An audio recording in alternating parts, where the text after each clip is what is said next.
Electoral bonds అనేవి బహిరంగమైనవి. Court ఉత్తర్వులు ఇచ్చింది, సుప్రీంకోర్టు కూడా సబ్మిట్ చేసినాయి, బ్యాంకులు బహిరంగంగా అందరికి తెలిసిన విషయం. ఆ గ్రీన్కో కంపెనీ మాకే ఇయ్యలే, బీజేపీకి ఇచ్చింది, కాంగ్రెస్కి ఇచ్చింది, మాకు ఇచ్చింది, ఇంకో పార్టీకి ఇచ్చింది, ఇంకో పార్టీకి ఇచ్చింది. ఈ దేశంలో ఉన్న 7-10 పార్టీలకు ఇచ్చినాయి అందరికీ. కాంగ్రెస్ కూడా 25-27 కోట్లు ఇచ్చింది, బీజేపీ కూడా 40-50 కోట్లు ఇచ్చినట్టుంది. ఇస్తే ఏముంది దానికి? అసలు అది కేంద్ర ప్రభుత్వం అనుమతి ఇచ్చిన విషయం. అది ప్రతి పార్టీ కూడా ఎలక్ట్రల్ బాండ్స్ తీసుకోవచ్చు, అమ్మొచ్చు అని చెప్పి అవతల వాళ్ళు చట్టమే చేసి ఇచ్చిండ్రు. దాని ప్రకారం అందరికీ ఇచ్చిండ్రు, మీకు కూడా ఇచ్చిండ్రు. పైగా ఇందులో మీడియా మిత్రులు కావచ్చు, ప్రజలు కావచ్చు గమనించాల్సిన విషయం, మనం రాష్ట్ర ప్రభుత్వంగా కేటీఆర్ గారి శాఖ నుంచి ఇచ్చిందేమో ఫార్ములా ఈకి.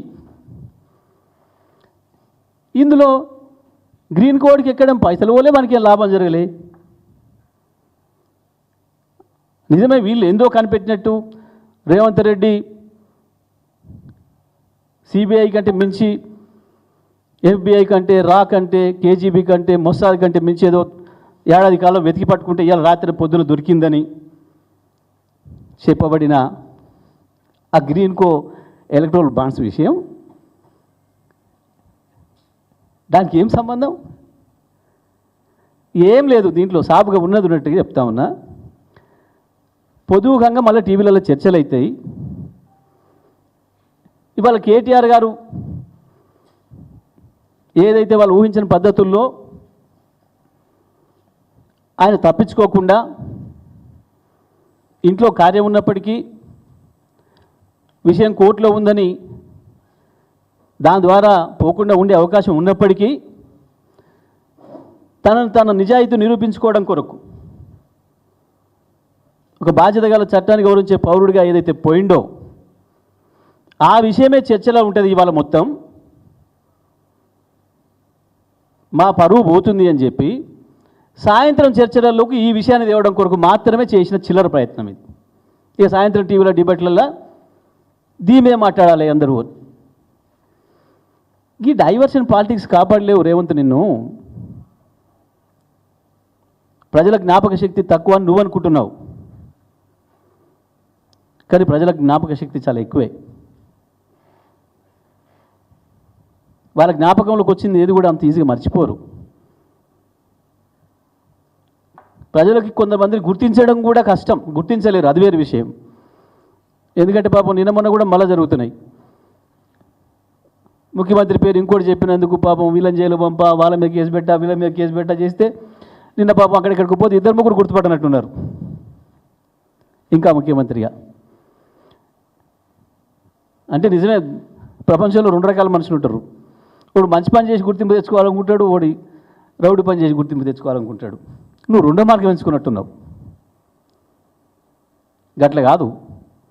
ఎందుకు ఇవాళ కేసీఆర్ని ప్రజలంతా యాద్ చేసుకుంటున్నారు? రావణాసురుడు కనపడ్డ కాడలో రాముని యాద్ చేసుకున్నట్టు హా రామ అంటున్నారు. నీవు ఇటువంటి డైవర్షన్ పాలిటిక్స్ చేసి అదేందో కొత్తది ఇవాళ నువ్వు కనిపెట్టినట్టు పెద్ద పాపం మీడియా వాళ్ళ కాళ్ళు మొక్కి నువ్వు ఒక పూట వేయించుకున్నా నీ స్కూల్స్. నువ్వు మీడియా మిత్రులు కూడా ఆలోచించుకోవాలి. ఏసీబీ పేరు మీద చాలామంది పెడుతున్నారు స్కూల్స్. ఏ ఏసీబీ చెప్పింది? పెట్టుంది ఆ పేరు. CMO office leak, CM office నుంచి లీక్ అని పెట్టుండి, సీఎం ఆఫీస్ నుంచి వచ్చిందని పెట్టండి. ఏసీబీ అనేది పెడుతున్నారు. చెప్తే ఏసీబీ అధికారి కూడా మన పేరు చెప్పరు, రాయండి. ఇప్పుడు కింద మేము మాట్లాడినప్పుడు మాట్లాడే వాక్యం రాసి కింద కేటీఆర్ లేదా హరీష్ లేదా జగదీష్, నిరంజన్ పెడుతున్నారు కదా. అట్లనే ముఖ్యమంత్రిని పెట్టుండ్రి, దానికి ముఖ్యమంత్రి ఆఫీస్ లీక్ ఇచ్చింది, ముఖ్యమంత్రిని పెట్టుండ్రి. నేను మిమ్మల్ని వేరే అంటలేను, మీకు సమాచారం ఎక్కడి నుంచి వచ్చిందో అక్కడి నుంచి పెట్టండి, తప్పేం లేదు. ప్రజలు కన్ఫ్యూజ్ చేసే దాంట్లో మీరు కూడా భాగస్వాములు కాకుండా దయచేసి. ఎవరు మాట్లాడిందనే పెట్టాలి మీరు వాస్తవానికి.